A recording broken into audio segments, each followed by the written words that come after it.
ఉగ్రవాదులు మన చుట్టుపక్కలే ఉండొచ్చు. పంచర్ షాప్లోనో, టీ స్టాల్లోనో, మెకానిక్ షాప్లోనో పనిచేస్తూ ఉగ్రవాదులు అనే విషయం తెలియకుండా జాగ్రత్త పడుతూ వాళ్ళ కార్యకలాపాలు వాళ్ళు కొనసాగిస్తూ ఉంటారు. ఇన్ఫర్మేషన్ ఎక్కడికి ఫార్వర్డ్ చేయాలో చేసేస్తారు. ఒకప్పుడు బెజవాడ అంటే రౌడీయిజం, రాయలసీమ అంటే ఫ్యాక్షనిజం, తెలంగాణలోనేమో మావోయిస్టులు అని పోలీసులు సతమతం అయిపోయేవారు. రాష్ట్రాన్ని 3 సమస్యలు వేధించాయి. బీజేపీ అధికారంలోకి వచ్చిన తర్వాత మావోయిస్టులను పూర్తిగా మట్టుపెట్టింది. మావోయిజం అనే పదం కనపడకుండా చేసింది. హెడ్మా మరణం తర్వాత పూర్తిగా మావోయిజం చచ్చిపోయిందని చెప్పొచ్చు. ఇక మావోయిస్టులు అనేవాళ్ళు లేరు, మిగిలిన వాళ్ళు లొంగిపోయారు. ఇప్పుడు రాయలసీమలో ఫ్యాక్షనిజం అంటారా, అది కూడా చాలా వరకు అంతమైపోయింది. పెద్ద పెద్ద ఫ్యాక్షనిస్ట్ నాయకులంతా కూడా చనిపోవడంతో కొంతవరకు ఫ్యాక్షనిజం కూడా అంతమైపోయిందని చెప్పుకోవచ్చు. ఇక బెజవాడ రౌడీయిజం అంటారా, ఎక్కడ అక్కడ చిన్న చితక ఆకు రౌడీలు ఉంటే ఉండొచ్చు, కానీ అంత పెద్ద ఎత్తున రౌడీయిజం అయితే లేదు. ఇక ఇప్పుడు మళ్ళీ కొత్తగా వేధిస్తున్నటువంటి సమస్య, దేశంలోని ప్రతి రాష్ట్రంలో ఉన్న సమస్య ఆంధ్రప్రదేశ్కి కూడా పాకింది. అదేంటంటే టెర్రరిస్టులు. వీళ్ళు ఏ రూపంలో అయినా ఉండొచ్చు. ఒకడేం పంచర్ షాప్లో పంచర్ వేస్తాడు, మనం వెళ్ళగానే గాలి చెక్ చేస్తాడు, వాడికి తెలుగు రాదు. ఒకడికేమో తెలుగు వచ్చు, వీళ్ళిద్దరు మేనేజ్ చేస్తూ ఉంటాడు. టీ స్టాల్కి వెళితే వాడు అక్కడ టీ ఇస్తూ ఉంటాడు. వాడు టెర్రరిస్ట్ అని మనం అనుకోం. అసలు టెర్రరిస్ట్ అనే అనుమానం కూడా మనకే రాదు, వాడు అలానే బిహేవ్ చేస్తాడు. ఆటోనార్లో పనిచేస్తాడు ఒకడు, మెకానిక్ షెడ్లో, వీడు టెర్రరిస్ట్ అని తెలియదు. కానీ పోలీసులు నిఘా వర్గాల సమాచారంతోనూ అత్యాధునిక టెక్నాలజీతోనూ వాళ్ళని పట్టుకుంటారు.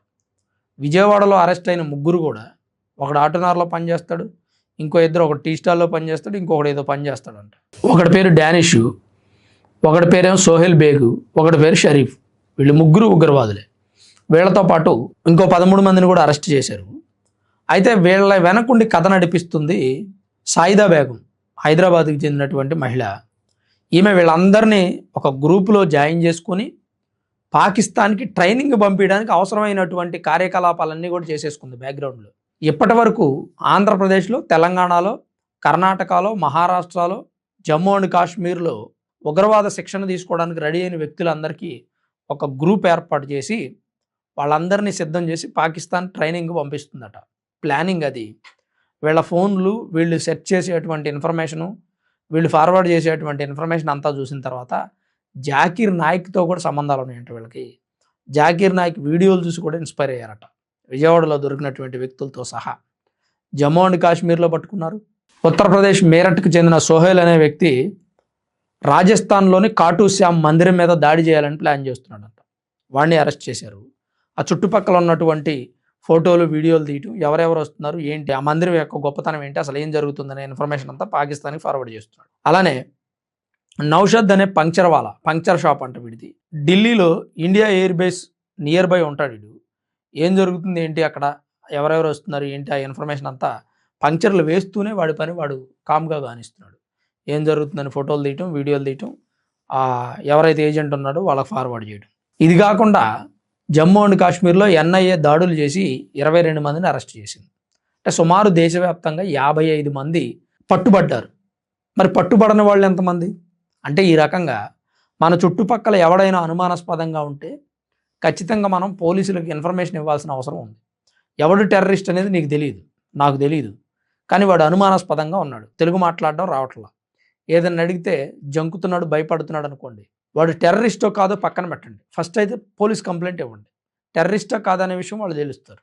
అంటే దేశంలో విజయవాడ లాంటి ఒక ప్రాంతంలో కూడా పెద్ద సిటీ ఏం కాదు, మెట్రో సిటీ ఏం కాదు, అభివృద్ధి చెందిన నగరమో కాదు, హైదరాబాదును మించినదా అంటే కాదు.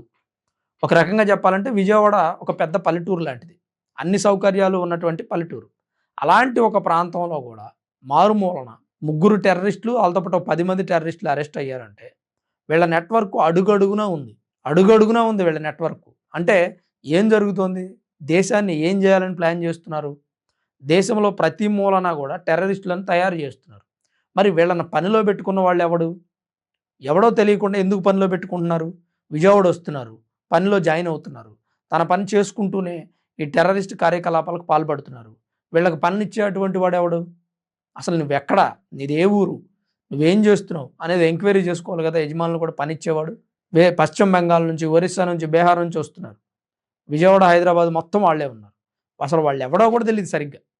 అదేమంటే పనిచ్చేస్తున్నారు. యజమానులు మన దగ్గర ఉన్నటువంటి తెలుగు వాళ్ళకి ఎక్కువ డబ్బులు ఇవ్వాల్సి వస్తుందని తక్కువ డబ్బులకు వచ్చేస్తున్నారని వాళ్ళని పెడుతున్నారు.